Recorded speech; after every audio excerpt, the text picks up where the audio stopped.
Hello everyone, आज हम करने वाले हैं क्लास थर्ड की जो आपकी हिंदी की बुक है उसकी हम जो है वर्कशीट करने वाले हैं। प्रकृति पर फुलदेई जो चैप्टर है आपका, उसकी वर्कशीट आज हम करने वाले कि क्या क्या उससे रिलेटेड चैप्टर बन सकते हैं। जैसे कि आपको पता है, क्वेश्चन बन सकते हैं जैसे कि आपको पता है कि ये चैप्टर किसके बारे में है, फेस्टिवल के बारे में। तो इस चैप्टर में फेस्टिवल से रिलेटेड आपके क्वेश्चन आंसर रहेंगे। फर्स्ट है, प्रत्येक माह में आने वाले त्योहारों की सूची बनानी है कि कौन से मंथ में कौन सा त्यौहार आता है। जैसे कि जनवरी मैंने लिखा है मकर संक्रांति, इसके अलावा और भी हो सकते हैं, मैंने एक एक दो दो ही लिखे हैं।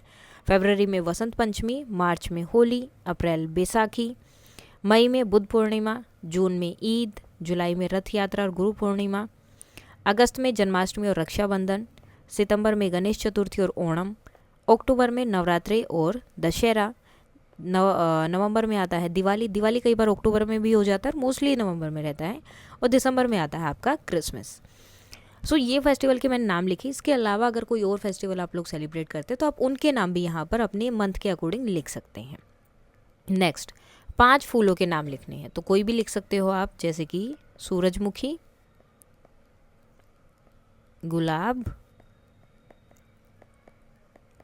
गेंदा, कमल। तो इस तरह से आपको जो नाम याद आ रहे हैं, जो भी आपको सही लगेंगे, वो नाम आप यहाँ पर लिख सकते हो। उसके बाद भारत के इन राज्यों के मुख्य त्योहारों के नाम बताने। जैसे उत्तराखंड का तो अभी हमने पढ़ा था, कौन सा था, फुलदेई का था।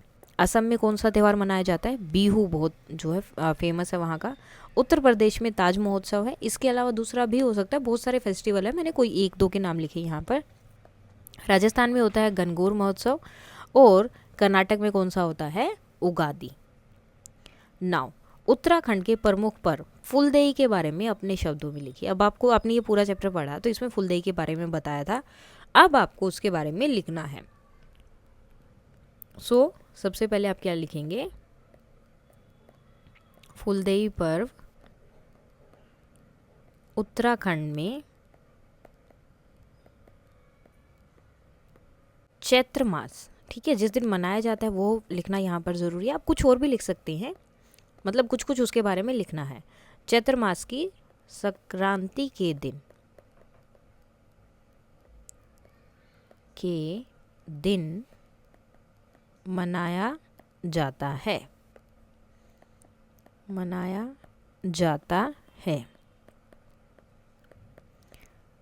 यह त्यौहार, या फिर आप सिर्फ ये भी लिख सकते हैं कि इस त्यौहार को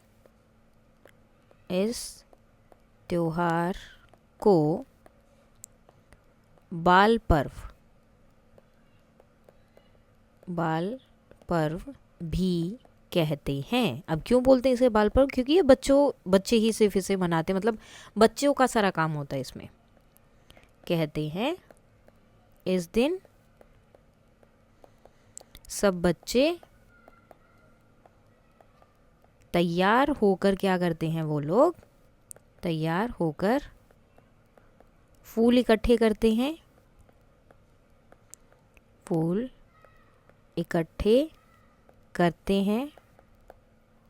और घर घर जाकर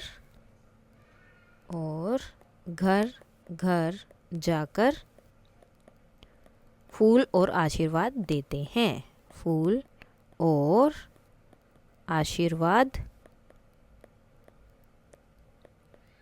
देते हैं, और जब ये देते हैं तो इनके बदले घरों से उन्हें कभी पैसे, गुड़ वगैरह वो सब मिल जाता है, और इसके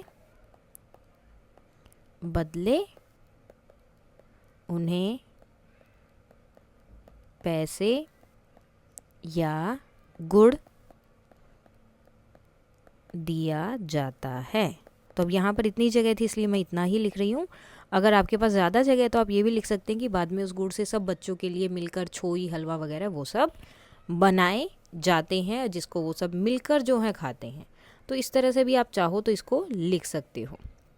और ये त्यौहार जो है, इसका मतलब होता है कि ये जो वसंत ऋतु है वो आने वाली है। अब साथ में ही हमें यहाँ पर और भी उनके नाम लिखने थे, तो जैसे कि बुरांश, ठीक है, इस चैप्टर में है ना, बुरांश और फेयोली के फूल जो हैं वो लोग लेकर आते हैं, और भी लेकर आते हैं, लेकिन इन फूलों के बारे में स्पेशली उन्होंने बताया है। और ये जो ग्रुप जाता है बच्चों का, इस ग्रुप को क्या बोला जाता है, फुलारी बोला जाता है। सो इस तरह की आपकी वर्कशीट रह सकती है, इस तरह से रिलेटेड क्वेश्चन आंसर रह सकते हैं। अगर इसमें कोई डाउट है तो आप बता सकते हैं। That's all for today and please like share and subscribe. Thank you.